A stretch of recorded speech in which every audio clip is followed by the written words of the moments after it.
உலகத் தமிழர்களின் உயிர்நாதம் உண்மை தமிழ் தொலைக்காட்சி.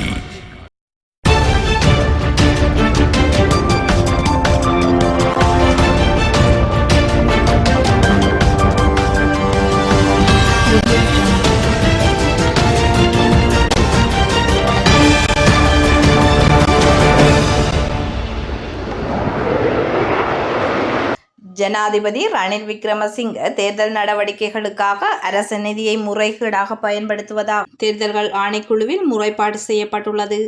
எதிர்வரும் ஜனாதிபதி தேர்தலில் போட்டியிடுவதற்காக கட்டுப்பணம் செலுத்தியுள்ள சிவில் சமூக செயற்பாட்டாளர் ஒசல ஹேரத் இந்த முறைப்பாட்டை முன்வைத்துள்ளார்.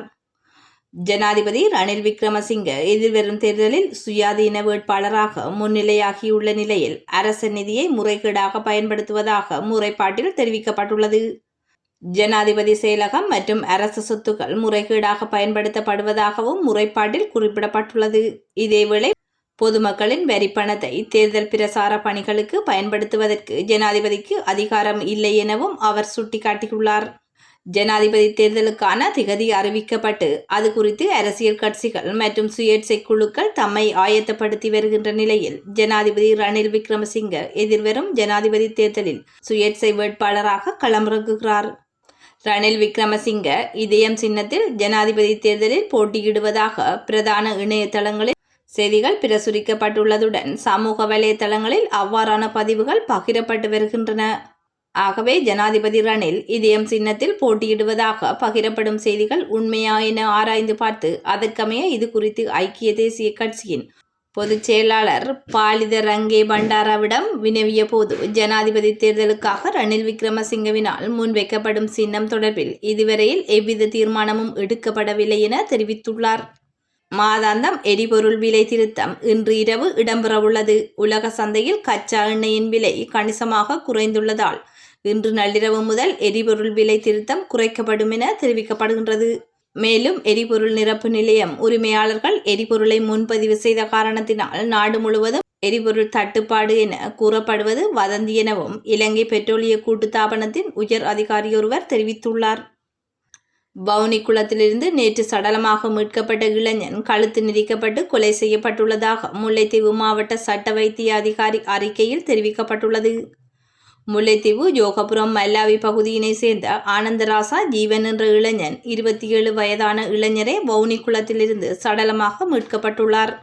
நேற்று முன்தினம் இரவு சுமார் 20 லட்சம் ரூபாய் பணத்துடன் யோகபுரத்திலிருந்து பாண்டியன் குளம் சென்ற குறித்த இளைஞனை காணவில்லை என உறவுகள் தேடிய நிலையில் நேற்று அதிகாலை வவுனி குளத்திலிருந்து சடலமாக மீட்கப்பட்டார். புத்தளம் பிரதேசத்தில் இணைய வழி மோசடியில் ஈடுபட்டதாக கூறப்படும் 50க்கும் மேற்பட்ட வெளிநாட்டவர்கள் கைது செய்யப்பட்டுள்ளனர். கைது செய்யப்பட்ட சந்தேக நபர்களில் 44 ஆண்களும் 9 பெண்களும் அடங்குவதாகவும் தெரிவிக்கப்படுகின்றது. சந்தேக நபர்கள் புத்தளம் கற்பிடி பிரதேசத்தில் உள்ள ஹோட்டல் ஒன்றில் தங்கியிருந்து இந்த மோசடியில் ஈடுபட்டு வந்துள்ளமை விசாரணையில் தெரியவந்துள்ளது. இதன்போது சந்தேக நபர்களிடமிருந்து 98 கையடக்க தொலைபேசிகள், 44 கணனிகள் மற்றும் பல சிம் அட்டைகள் என்பன கைப்பற்றப்பட்டுள்ளன. மேலும் இது தொடர்பான மேலதிக விசாரணைகளை குற்றப்புலனாய்வு திணைக்களத்தின் கணனி குற்றப்புலனாய்வு பிரிவினர் மேற்கொண்டு வருகின்றனர். பெண்ணொருவரிடம் 10,000 ரூபாய் லஞ்சம் பெற்ற குற்றச்சாட்டின் பேரில் மாத்தளை பகுதியைச் சேர்ந்த காதி நீதவான் ஒருவர் கைது செய்யப்பட்டுள்ளார். இதனை லஞ்சம் அல்லது ஊழல் பற்றிய சார்ந்துதல்களை புலனாய்வு செய்வதற்கான ஆணைக்குழு தெரிவித்துள்ளது. சம்பவம் தொடர்பில் மேலும் தெரிய வருகையில் முறைப்பாட்டாளர்கள் திருகோணமலையைச் சேர்ந்த பெண்ணாவார்.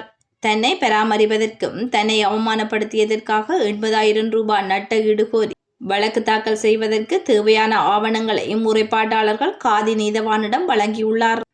திருகோணமலை கிண்ணியா வலய கல்வி பணிமனைக்குட்பட்ட அல் அக்ஸா தேசிய பாடசாலையில் குளவி கொட்டுக்கு இலக்காகி 37 மாணவர்கள் கிண்ணியா தள வைத்தியசாலையில் அனுமதிக்கப்பட்டுள்ளதாக வைத்தியசாலையின் பேச்சாளர் ஒருவர் தெரிவித்துள்ளார்.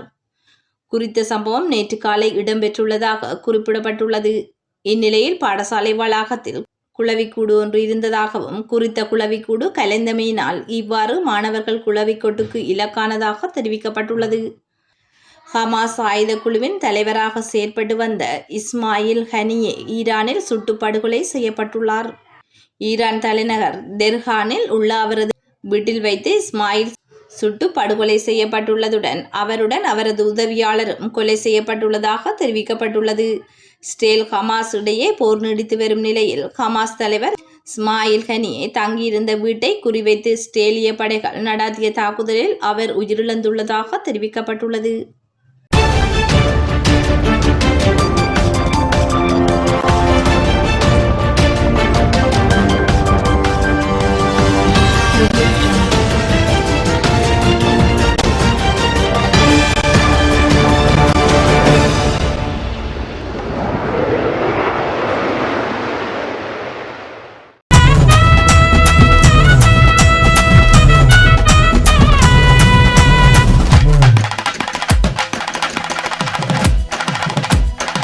உலகத் தமிழர்களின் உயிர்நாதம் உண்மை தமிழ் தொலைக்காட்சி.